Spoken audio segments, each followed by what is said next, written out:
Olá pessoal, boa tarde.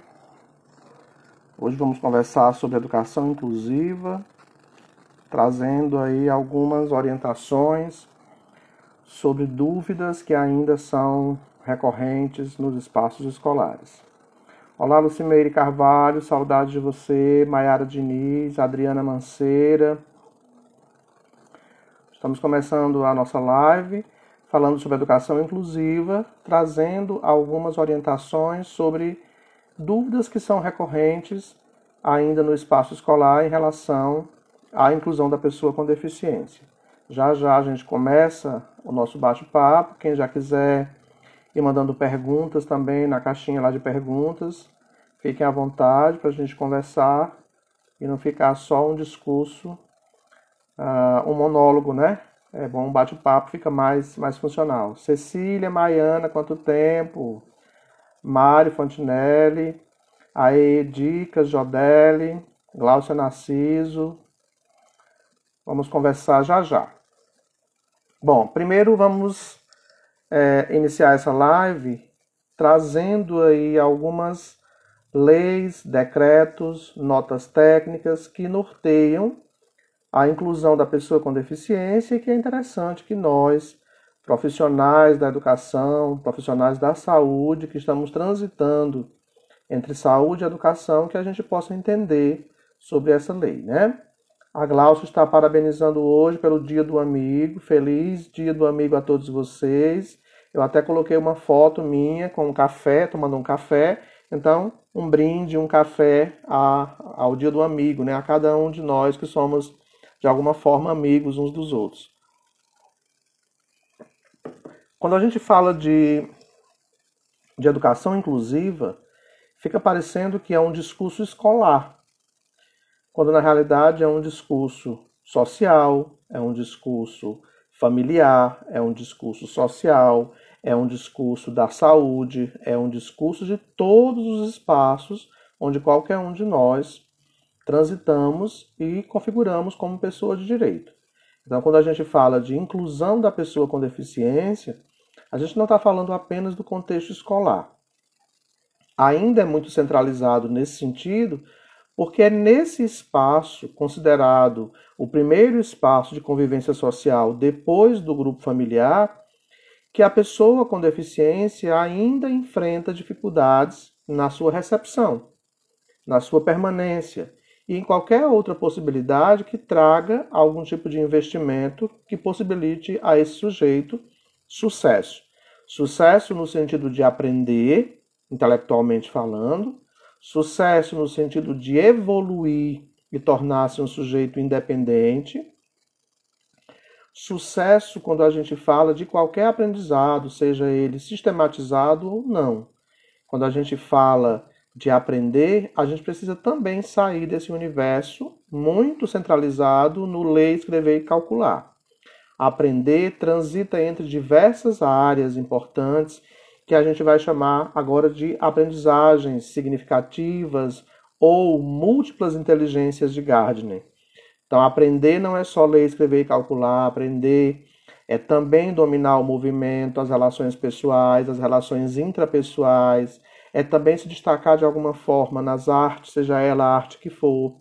Aprender envolve um conjunto amplo de saberes, mas infelizmente a gente ainda, enquanto escola, continuamos centrados nesse contexto de ler, escrever e calcular.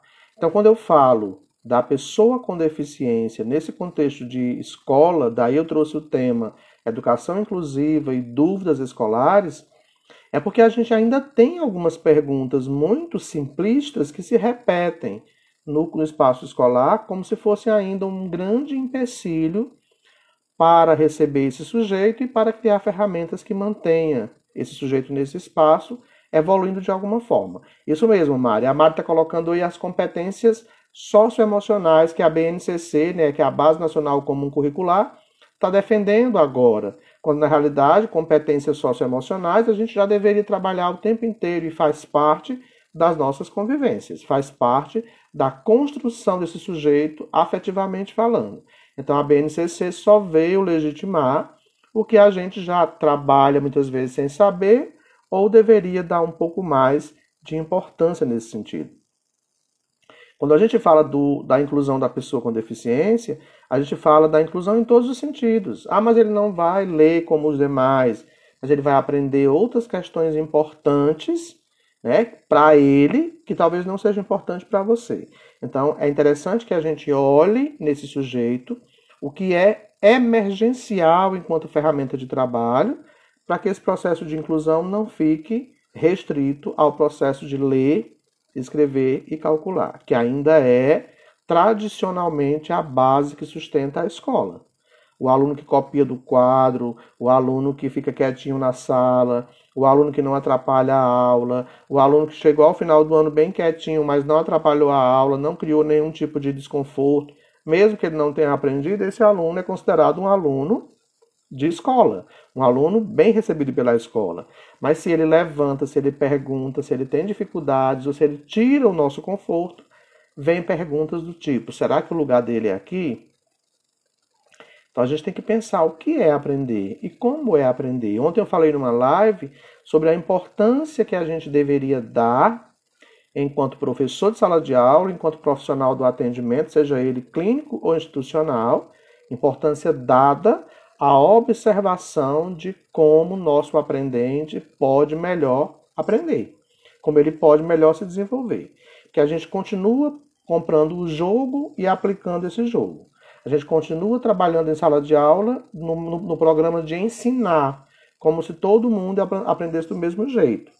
E a gente esquece que essa pessoa pode ter um perfil representacional, um estilo de aprender muito característico que demanda aí o nosso olhar para melhor identificar e assim criar ferramentas que atendam pontualmente a essa forma particular de aprender. Porque uns aprendem ouvindo, outros aprendem vendo, outros aprendem vendo e ouvindo, outros aprendem experimentando, vivenciando. Então, cada um tem um modelo que pode ser um modelo misto, mas que é importante que a gente tenha esse olhar.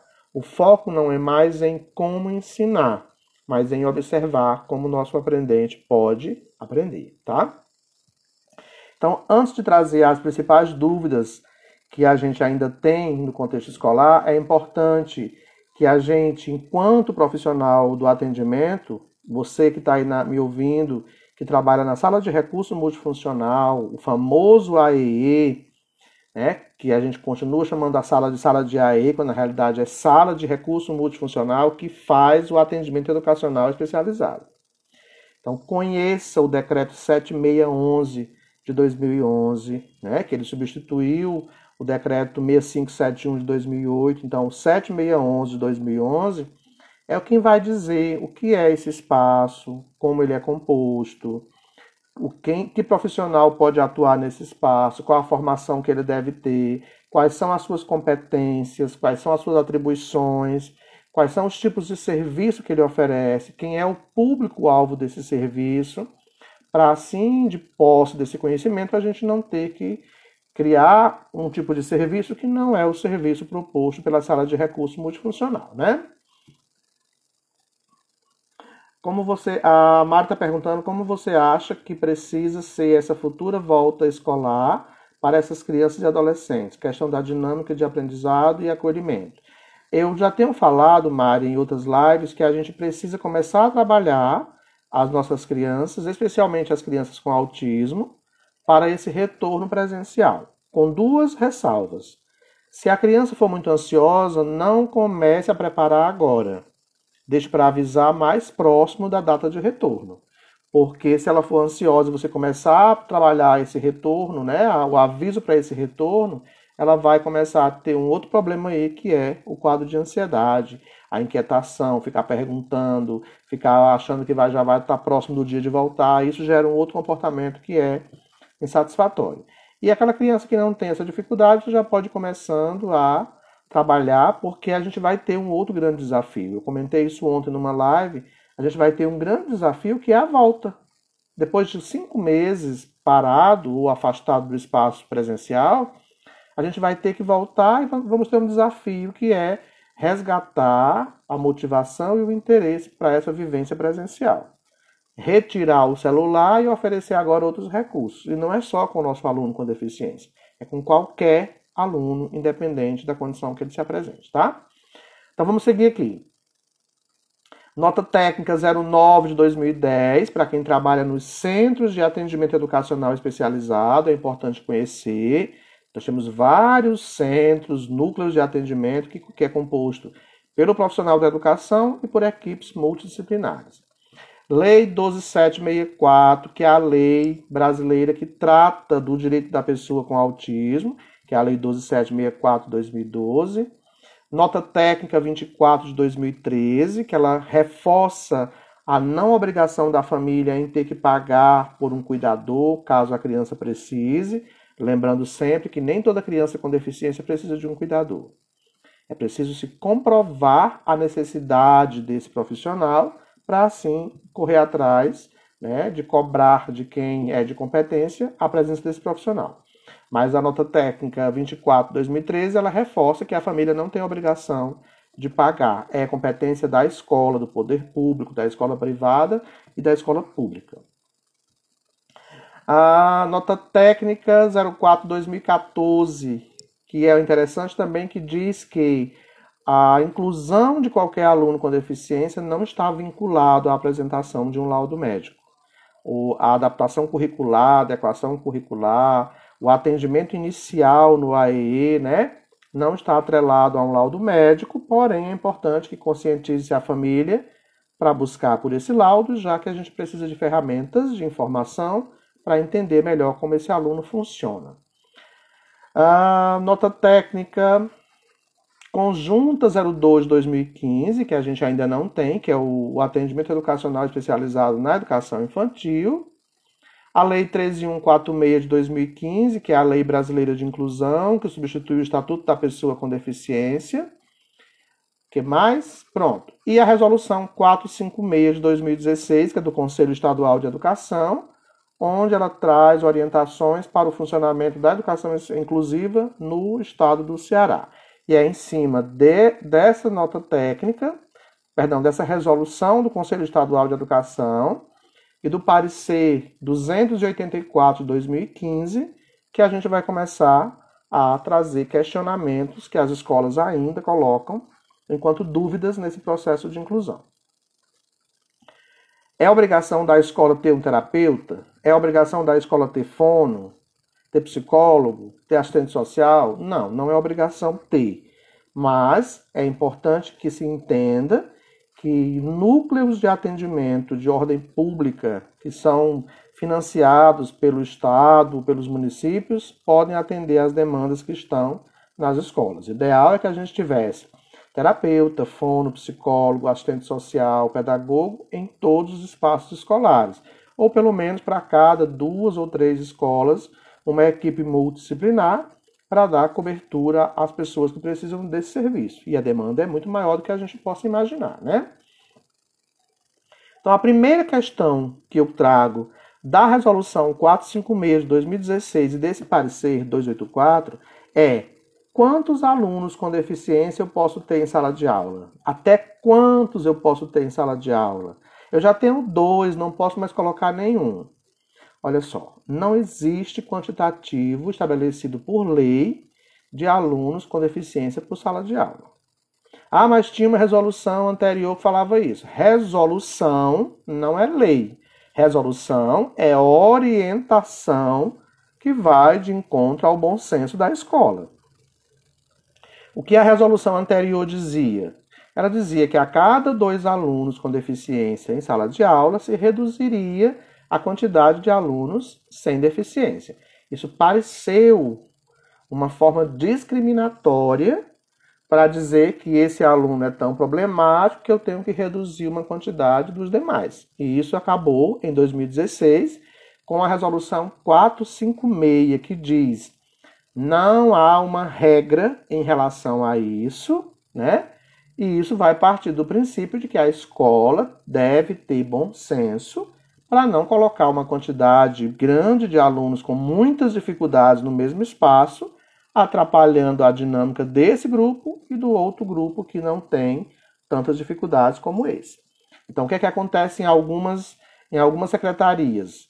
A matrícula antecipada dos alunos com deficiência, para só depois de organização desses alunos em todas as salas daquela escola, se abrir a matrícula para os alunos sem deficiência. Foi uma forma que, por exemplo, a Prefeitura de Fortaleza encontrou para organizar essa demanda de alunos e não deixar esses alunos de fora, não transformar essas salas em salas muito superlotadas com alunos com dificuldades muito extremas. Então, se matricula antecipado, se faz uma organização desses alunos para não sobrecarregar as salas e nem atrapalhar a própria dinâmica do aluno, e aí se abre matrícula para os demais alunos. Eu posso chamar o meu aluno de aluno incluído? Não. Você vai chamar o seu aluno de aluno. Perante a lei, não existe aluno incluído. Perante a lei, todos são alunos. Quando eu faço distinção do tipo de aluno que eu tenho em sala de aula, eu estou criando uma ferramenta exclusiva, de exclusão. Então, eu vou dizer que na minha sala tem alunos, né, na sua diversidade, mas eu não preciso dizer que esse é incluído, esse não é incluído, esse é incluído, não precisa falar sobre isso, porque isso gera um certo preconceito, tá? Então, não existe quantitativo de aluno por sala. O que deve prevalecer, segundo a Resolução 456 de 2016 e o parecer 284 de 2015, é bom senso escolar para melhor organização e distribuição desses alunos, beneficiando ao próprio aluno e aos demais alunos, tá? Quais diagnósticos são aceitos nesse contexto de inclusão?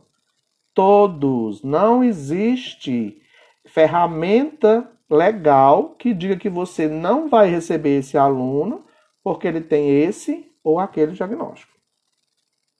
Só lembrando, a escola não pode diferenciar o aluno em função do seu diagnóstico, independente de qual seja, né, esse diagnóstico. É um direito do aluno estar nesse espaço, mas, acima de tudo, é um direito desse aluno ter profissionais nesse espaço que criem ferramentas que façam com que esse aluno permaneça nesse espaço, obtendo sucesso no seu processo de ensino e aprendizagem, tá? Então, matrícula não é inclusão, é direito de todos. Inclusão é acesso, permanência com investimento que gere sucesso.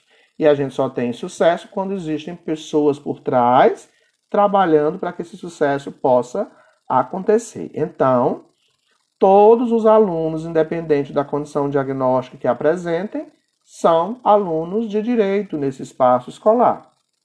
É diferente daquele quantitativo X de alunos que eu chamo de público-alvo da educação especial, que é o aluno com deficiência física, intelectual, visual, múltipla, né? Auditiva, autismo, alta habilidade. São alunos que, perante a lei, legalmente são assegurados a eles o direito de ter o atendimento educacional especializado. Mas no contexto de sala de aula, todos os alunos, independente da condição que apresente, são sujeitos de direito, ok? Uma dúvida muito recorrente é: em que situações o professor poderá se utilizar de outros meios de avaliação, que não seja avaliação tradicional, avaliação escrita, para o aluno com algum tipo de dificuldade? Ele pode utilizar-se de qualquer meio avaliativo. Ah, mas ele não consegue copiar. Ele consegue falar? Ele pode ser avaliado oralmente. Ele não fala, ele consegue apontar? Ele pode ser avaliado fazendo uso da forma como esse aluno funciona, tá? Seja um aluno com deficiência, seja um aluno com TDAH, com dislexia, com qualquer outra condição que não é deficiência, mas também dá a ele o direito de ter ferramentas adequadas à sua condição dentro desse espaço escolar, tá? A avaliação ela é um processo individual, é subjetivo, e esse aluno deve e precisa ser avaliado em relação aos avanços que ele vem conquistando, né? Comparando ele com ele mesmo. É legal comparar um aluno com outro? Nem um aluno neurotípico, nem um aluno com deficiência. Ninguém pode ser comparado no seu processo de desenvolvimento, porque vai ter sempre alguém na condição de superioridade e alguém na condição de inferioridade. Portanto, o processo avaliativo, ele leva em conta o aluno comparando o seu processo de desenvolvimento com ele mesmo, como ele chegou e como ele está agora. Seja essa avaliação oral, seja essa avaliação escrita, seja alguém lendo e ele apontando, seja alguém lendo e ele respondendo, seja a forma como o professor encontrou para gerar acessibilidade a esse aluno. E é importante lembrar que, nesse sentido, o professor não precisa da autorização da gestão para criar uma ferramenta acessível a esse aluno. Da porta da sala para dentro, o professor tem autoridade para criar o que chamamos de adequações curriculares de pequeno porte, dando a qualquer aluno, com qualquer deficiência, com qualquer dificuldade, seja ele público-alvo ou não do serviço de educação especial, dá a esse aluno possibilidades de acesso ao conteúdo que ele está trabalhando, tá? Ele pode modificar a posição das cadeiras, ele pode solicitar material ampliado, ele pode retirar o aluno lá de trás e colocar na frente, ele pode falar mais próximo do aluno, ele pode fazer qualquer tipo de ajuste que seja favorável a esse aluno. A observação é, o ponto principal é a melhor condição de funcionamento para esse sujeito, tá? Isso é chamado adequação curricular de pequeno porte, que é uma competência do professor e não depende da esfera governamental e não depende da escola. Depende apenas da própria ação desse professor, no sentido de ter uma atitude que busque, né, dar a quem precisa o acesso necessário. Em que condições, essa é uma outra pergunta muito recorrente, em que condições o relatório escolar que o professor fez pode substituir as notas do processo avaliativo? Sempre que ele achar necessário. Professor, mas quem faz o relatório não é o profissional da sala de recurso multifuncional? Não. O profissional da sala de recurso multifuncional faz o relatório dos atendimentos que ele realiza lá. Dos dias que o aluno vai para aquele espaço, do semestre enquanto período de desenvolvimento daquele aluno naquele espaço. O relatório do desenvolvimento no contexto de sala de aula é de competência do professor.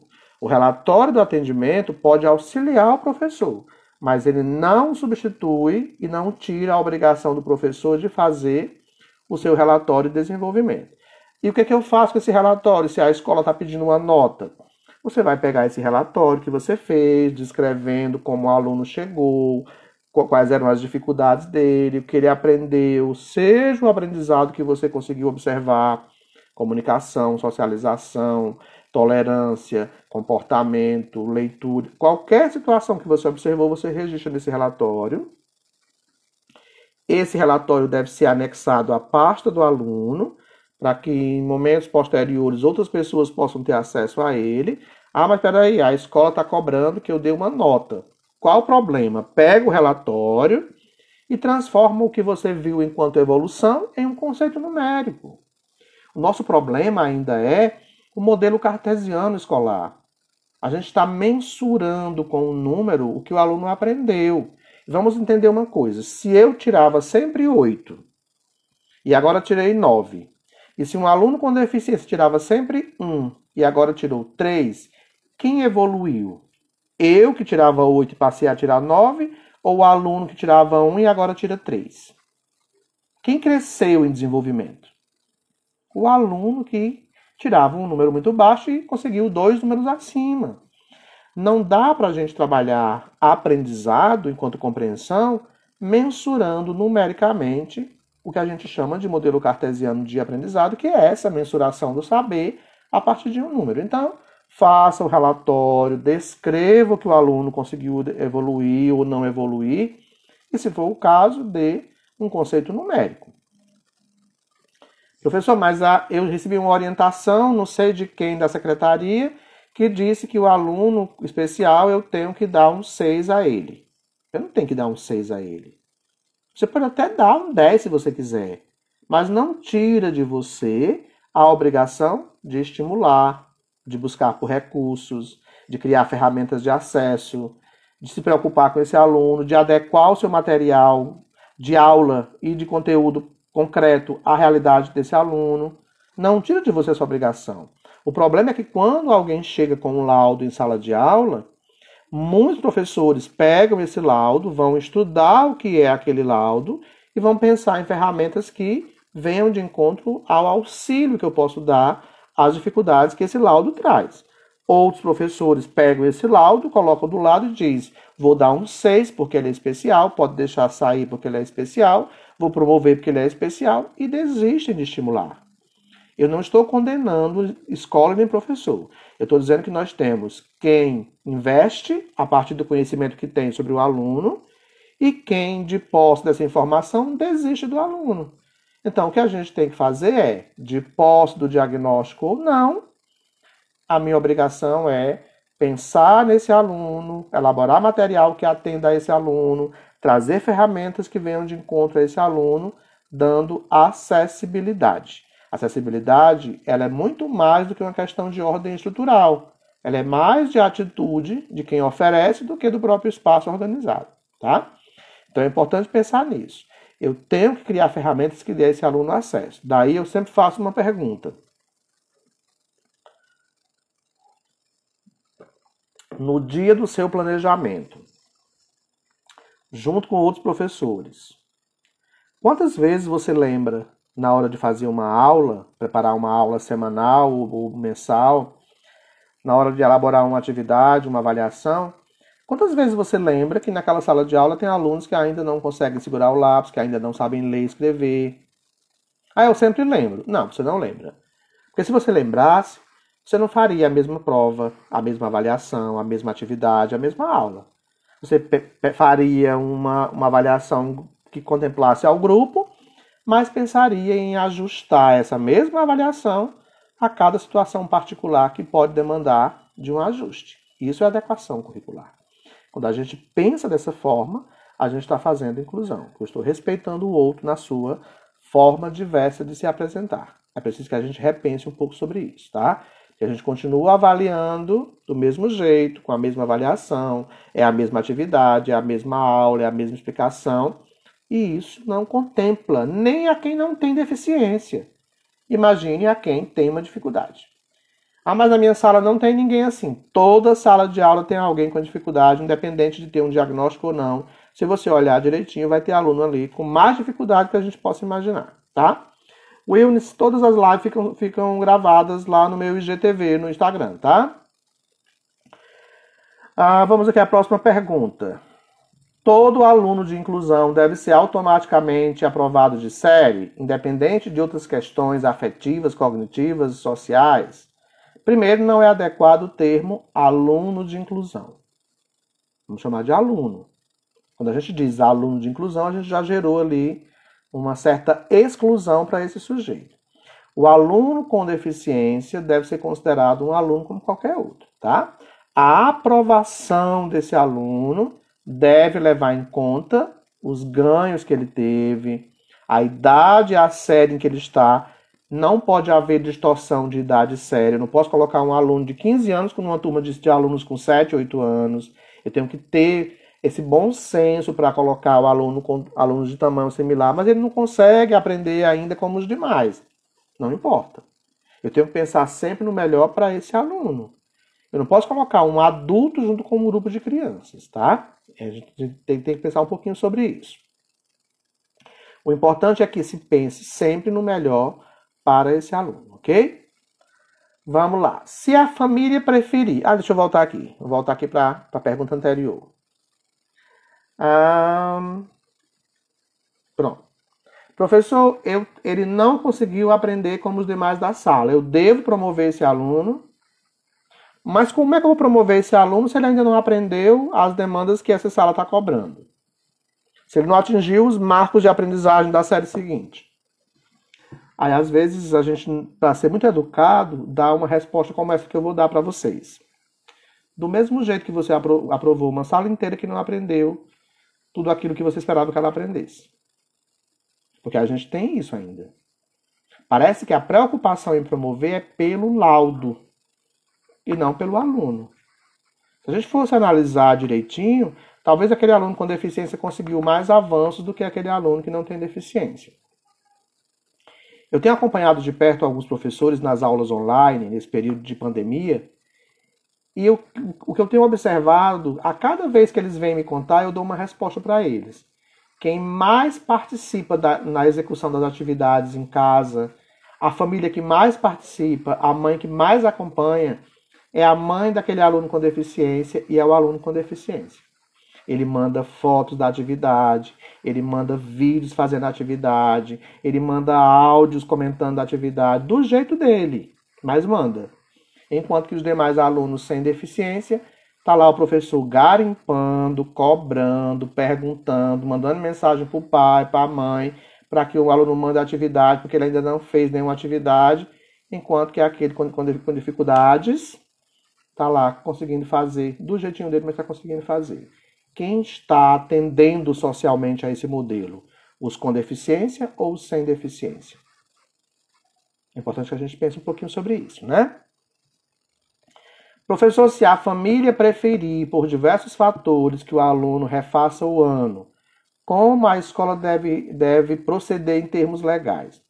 Bom, o aluno poderá repetir essa série ou esse ano, caso ele não tenha conseguido atingir, vamos dizer assim, um perfil de desenvolvimento frente às dificuldades que ele apresenta.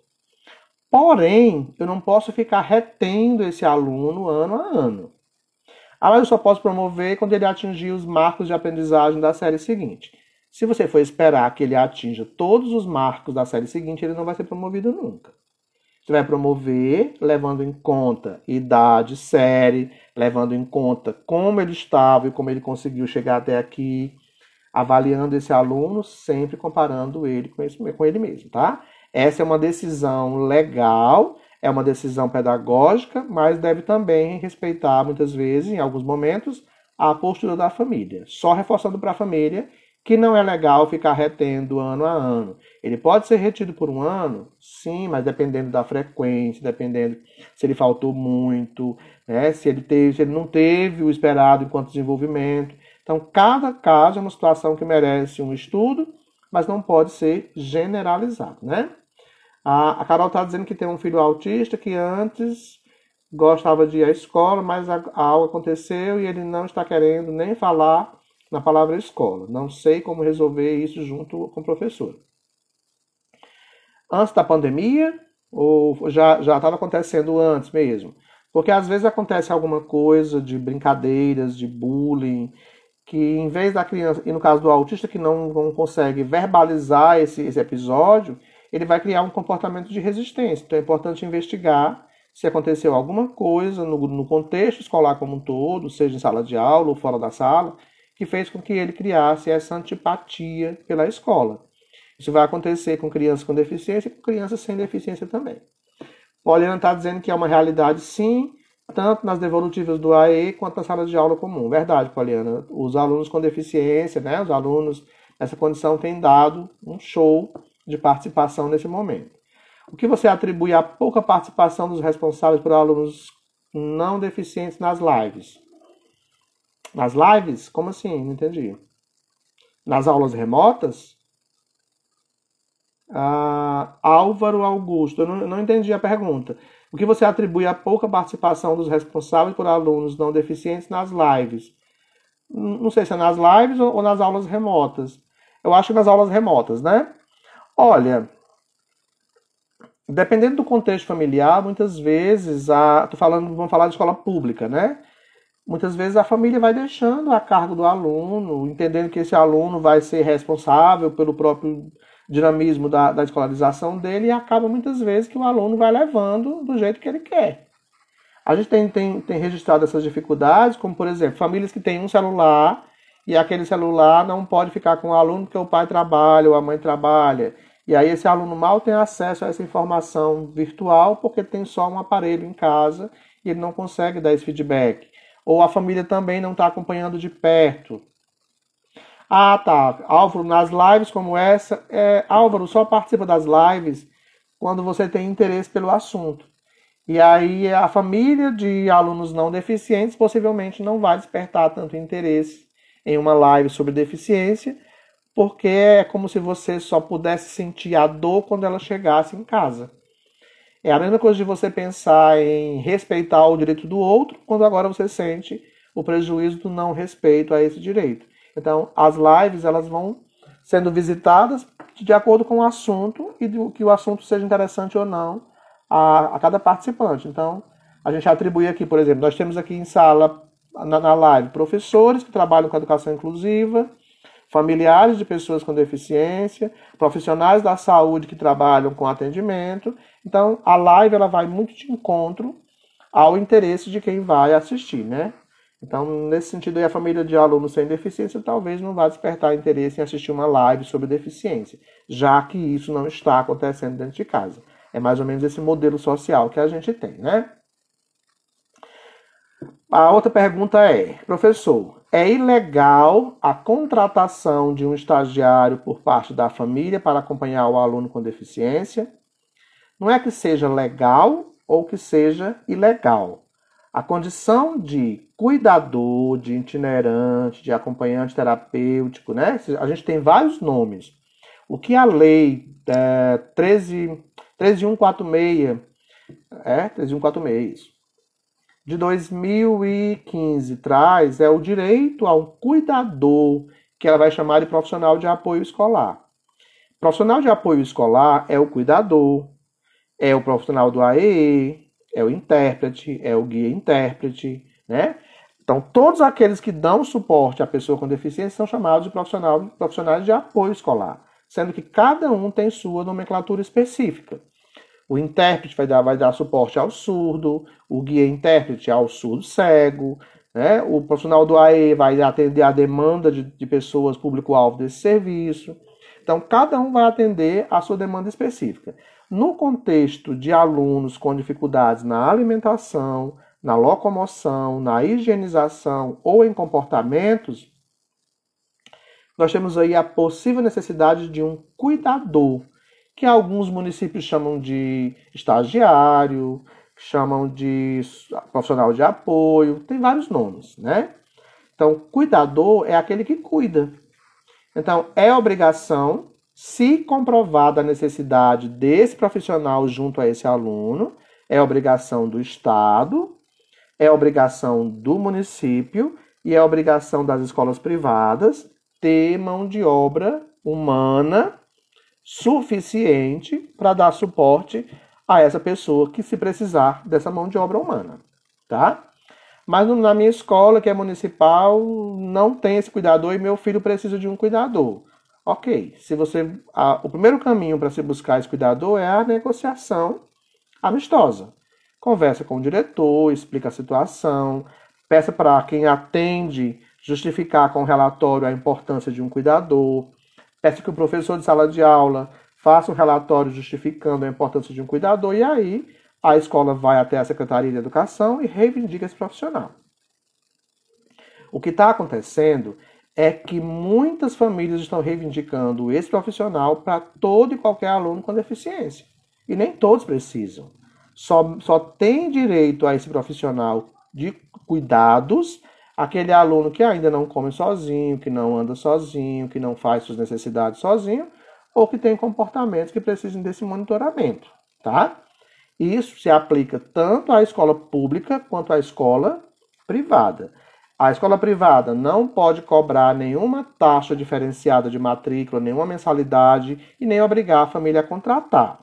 Nota técnica 024 de 2013. Ela reforça a Lei 12.764 quando fala de cuidador, tá? Então, a pergunta que a Carol fez é: como mãe, poderia acompanhar meu filho na escola? Carol, poderia, mas eu não aconselho. Por quê? A não ser que você faça uma negociação na escola. Você acompanha o filho de alguém e outra pessoa vem acompanhar o seu. Por que eu não aconselho que a mãe seja a cuidadora? Acontece em muitos casos de não ter esse profissional e você acabar sendo cuidador? Acontece. Mas você empodera a criança, você intimida a ação do professor em sala de aula, você cria uma relação não muito amistosa com a turma. Essa criança não vê você como uma profissional, vê você como mãe. Você não vai agir com ela como uma pessoa que vai fornecer elementos que gerem autonomia, você vai agir como mãe. Então, tem uma relação afetiva envolvida que não é eticamente legal para que você faça enquanto abordagem profissional. É a mesma coisa que eu vá atender um sobrinho ou um filho enquanto terapeuta ocupacional. O Código de Ética diz que eu devo passar para um outro profissional porque existe uma relação afetiva envolvida entre o ser profissional e o paciente. A mesma coisa acontece se eu for atender o filho de um amigo meu. Não é legal, porque existe uma relação de amizade que faz com que algumas situações de condutas profissionais não surtam grandes efeitos, porque existe uma relação de intimidade que atrapalha o processo. Portanto, é necessário que você busque por alguém para garantir esse direito, mas que não vá substituir. E outra, enquanto você estiver fazendo esse papel, a secretaria não vai disponibilizar uma pessoa para ficar com seu filho. Então, você acaba dando munição negativa para quem de fato precisa ter o profissional de suporte lá, tá? Vamos correr aqui que a live já falta só 20 minutos. Qualquer coisa, se cair, a gente volta, tá bom? Se eu não conseguir falar tudo que eu quero falar. Quando uma criança, por suas questões específicas, comprometer o desenvolvimento da turma como um todo, como proceder? Nesse caso, se tiver o cuidador, ele pode sair um pouquinho da sala para que a criança se reorganize, em seguida ele volta, só que tem que ter cuidado para observar se esse comportamento que está gerando mal-estar já não é uma barganha que o aluno está fazendo para sair de sala, porque aí é birra. É diferente de um comportamento desorganizado, disruptivo, que acontece por uma questão que a gente precisa interpretar, né? Então, é importante, nesse sentido, ter uma parceria firme e confiável com a família, para que em alguns momentos aquela criança não está conseguindo ficar as 4 horas em sala, você possa também ter a compreensão da família, mas sempre entendendo que o objetivo é construir o tempo de permanência em sala para não gerar esse hábito de estar saindo o tempo inteiro. Tenha cuidado, os alunos, independente de ter deficiência ou não, eles acabam manipulando também as nossas condutas profissionais. Se a gente não tiver firmeza e for muito observador, a gente acaba sendo levado pelos comportamentos de manipulação. Só são considerados alunos de inclusão aqueles que a família apresenta um laudo médico? Não existe aluno de inclusão, existem alunos. Não é necessário apresentar o laudo médico, a gente orienta que apresente para que a escola saiba como melhor proceder frente àquele aluno com uma dificuldade específica, mas não é uma obrigação da família apresentar. A escola não pode atrelar a matrícula ao laudo médico, a escola não pode obrigar que a mãe traga o laudo, ela deve conscientizar a família da importância de buscar por esse laudo para garantir os serviços que a pessoa com deficiência tem direito, para que ele seja informado no censo escolar, que vai demandar, né, desse informe, e para que o professor possa estudar sobre essa dificuldade e assim oferecer melhores condições de ensino e aprendizagem a esse aluno, tá? No caso da família resistir na apresentação desse laudo aqui, pronto, voltou. No caso da família resistir nessa apresentação do laudo, como a escola deve proceder? Não, de novo, não tem que cobrar, só ajeitar aqui a internet.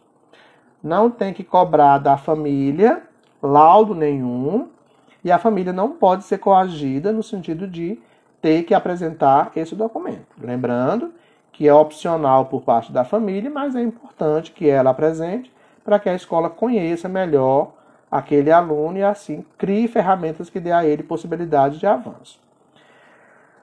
Vamos lá. Sei que todos os atendimentos realizados para a família devem ser registrados para efeito de acompanhamento, mas deve ser preferencialmente ou exclusivamente em ata, ou pode ser realizado em ficha que a escola possa construir, que tem a assinatura do participante, né? A forma como você vai registrar as orientações que vai repassar à família, não importa. O importante é que você documente. Tenha um livro de ata, tenha uma ficha de registro, e a informação só vai ser considerada válida e repassada para a família quando você repassa e a família assina como ciente daquilo que você orientou. Orientou sobre a importância de buscar o laudo, orientou sobre a importância do atendimento, observou sobre a importância da medicação, observou sobre qualquer coisa que você oriente, documente e peça que a família assine como ciente que recebeu aquela orientação. Porque se não for documentado, legalmente não existe nenhum tipo de informação que você repassou. Por isso que é importante que tudo que você fizer está registrado, documentado. Isso se aplica tanto à escola quanto aos espaços que realizam atendimentos educacionais especializados, atendimento clínico, né? É importante sempre ter esse livro de registro para garantir aí a sua segurança frente a qualquer problema que possa acontecer futuramente, né? Como a escola deve proceder se receber um aluno cadeirante, mas não tenha nenhuma estrutura acessível por ter uma construção antiga? De novo, quem se ajusta ao aluno é a escola e não o contrário. Se a escola não tem estrutura acessível, ela tem que criar ferramentas que dê a esse aluno acesso. Ela pode se ajustar da melhor forma que puder, desde que favoreça ao aluno o acesso à sala de aula, o acesso ao refeitório, o acesso ao banheiro. Então, a escola tem que buscar por ferramentas que possa, né, criar possibilidades de trânsito desse aluno, né, no seu ir e vir de forma independente. Vamos aqui para mais uma pergunta. Como a escola deve proceder com pais que buscam o período integral para alunos de inclusão? De novo, não existe alunos de inclusão, existem alunos.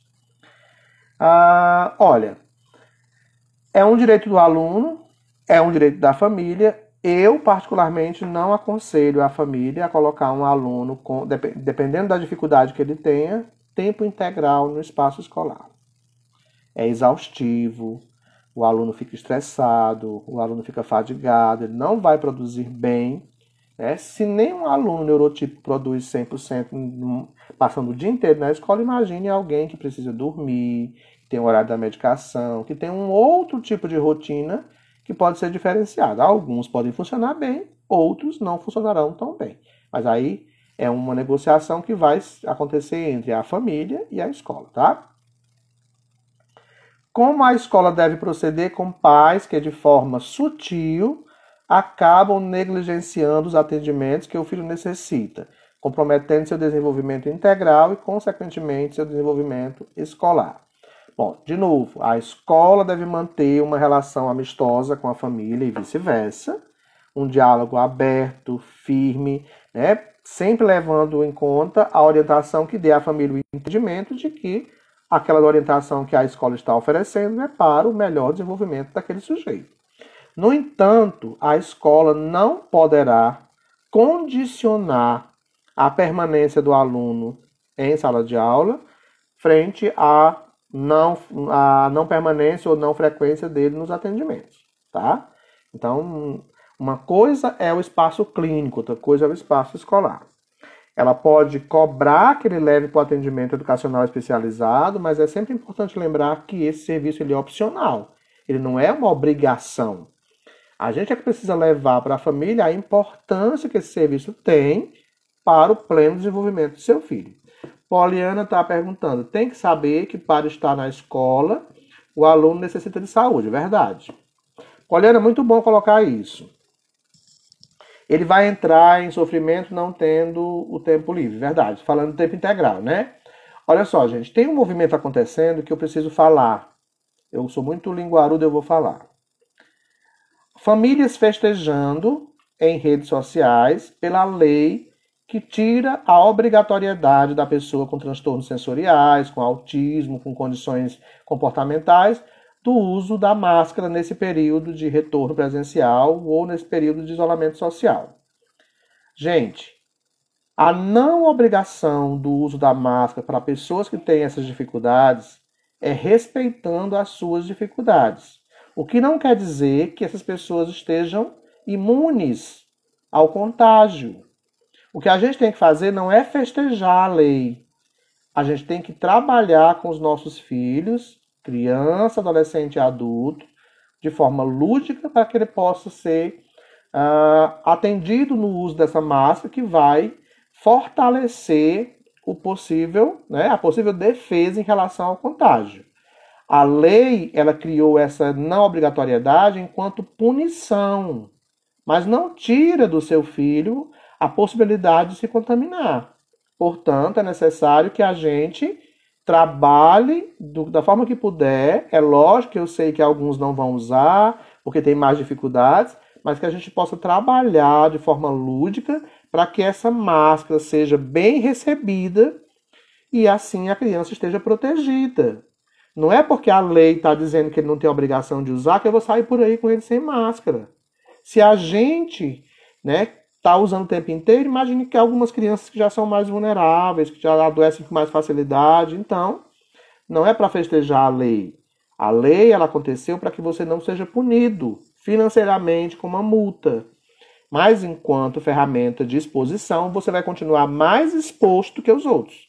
Portanto, aquela criança que não consegue usar, ela vai ser respeitada, mas é interessante que a gente busque por ferramentas que façam com que essa máscara seja atraente, interessante, divertida e agradável, e a criança possa usar. Tá? A gente vai ter ainda muitos problemas com o retorno presencial, seja com a criança com deficiência, seja com a criança sem deficiência.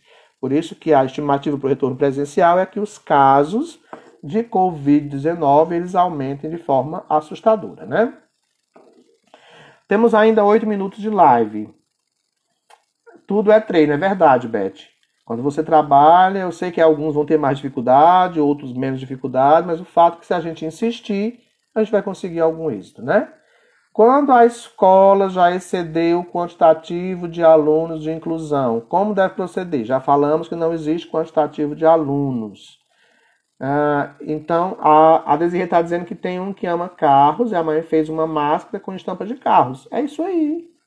Colorida, com desenhos. Tem gente fazendo máscaras com orelhinhas, com várias situações interessantes para atrair a atenção da criança. Então, cada um vai usar a sua criatividade, né? Voltando para cá, não existe quantitativo de aluno por sala. Caso a escola passe o ano inteiro conversando com a família, solicitando parecer médico, a escola não pode ficar cobrando parecer médico. Ela pode solicitar como forma de ter mais uma informação sobre o aluno, mas não como pressão ou como forma de atrelar a permanência do aluno à escola com esse tipo de cobrança, tá? Quais orientações são sugeridas para a formação de professores nesse contexto? Primeiro, entender que nós não sabemos de tudo. Todo dia vai chegar no seu atendimento, lá no AEE, lá na clínica, lá na fono, na TO, na psicologia, na psicomotricidade, na fisioterapia, lá no consultório médico. Todo dia, né, vai chegar um novo caso que eu nunca vi falar, nunca ouvi falar, nunca vi em nenhum livro, e que a minha obrigação é buscar por ferramentas que gerem melhor compreensão acerca daquela condição, e assim eu consigo criar possibilidades de estimulação que traga algum tipo de sucesso, tá? Para atender autista, eu tenho que conhecer o que é autismo. Para atender um cego, eu tenho que entender como ele funciona e assim para todas as condições, tá? A formação profissional, ela não é uma obrigação que eu só vou fazer se alguém me oferecer. Eu preciso ter atitude também para ir buscar, porque a gente ainda está no discurso de não vai receber porque a secretaria não capacitou, porque eu nunca tive nenhum curso, na faculdade nunca ninguém falou sobre isso. E a gente tem a atitude de ir atrás.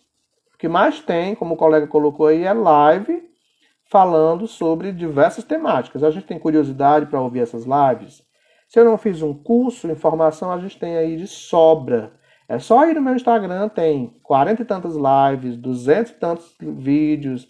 Quando a gente quer, a gente se capacita. É lógico que se eu quero certificado, aí eu vou buscar cursos, né? Seja ele à distância, presencial, mas a informação ela está aí, transitando no celular, no computador, em todos os espaços. Basta que a gente queira se empoderar desse assunto para melhor oferecer ferramentas, né? E ainda, como a Beth está dizendo, ou escolher se quer, é verdade. O curso pode chegar na sua escola, mas se você não quer, não vai adiantar ele acontecer lá. Você não quis, você não vai participar. eu falo, né? 55 minutos falando sem parar, eu não tomo nem a água direito de tanto falar. Bom, consegui responder a todas as perguntas. Amanhã eu vou estar com essa pessoa que está aí mandando 2 coraçãozinhos para mim, Glaucia Narciso, conversando sobre diagnóstico neuropsicopedagógico e atividades corretivas.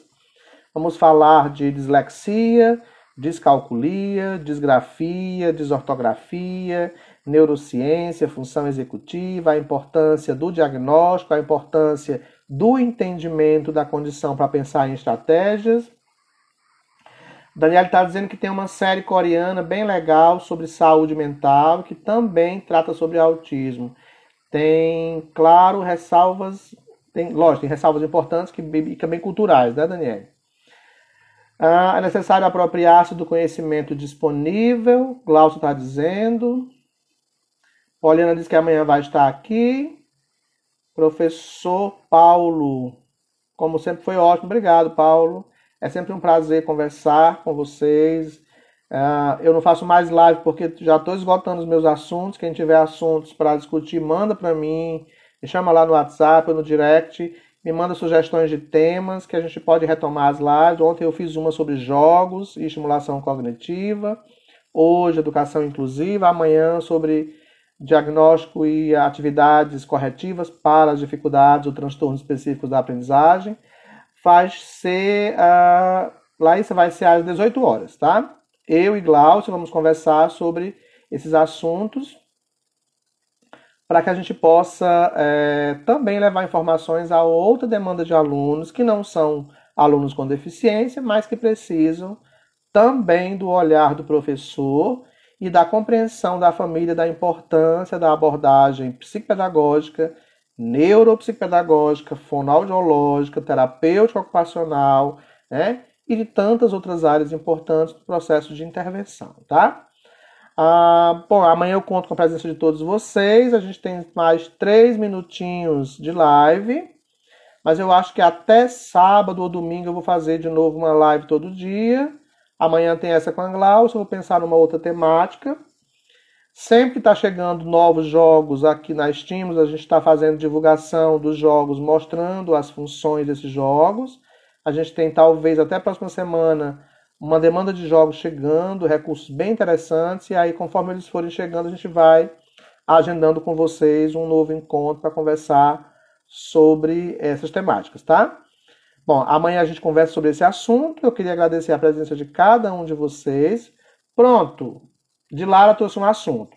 Combinado, então. Amanhã eu converso com a Glaucia e quarta-feira eu faço uma live sobre transtorno opositivo desafiador, ok? Quarta-feira eu converso sobre transtorno positivo desafiador e aí aproveito e trago orientações à família e à escola sobre esse quadro diagnóstico, que é um desafio que precisa que cada um de nós se empodere dessa informação para orientar a família sobre esse assunto que é bem pertinente e que envolve psiquiatria infantil, envolve psicopedagogia, psicologia, neuropsicopedagogia, fonoaudiologia, psicomotricidade, terapia ocupacional, envolve todas as áreas, porque é uma demanda que vai precisar de todos esses serviços de suporte, né, da psicoeducação como um todo, ok? Obrigado, Beth, Poliana, Daniele, Carol, Glaucia, Desirê, Vera. Amanhã a gente se encontra às 18 horas, nossa live vai já cair, tá? De novo, a cada um de vocês um café de brinde pelo Dia do Amigo.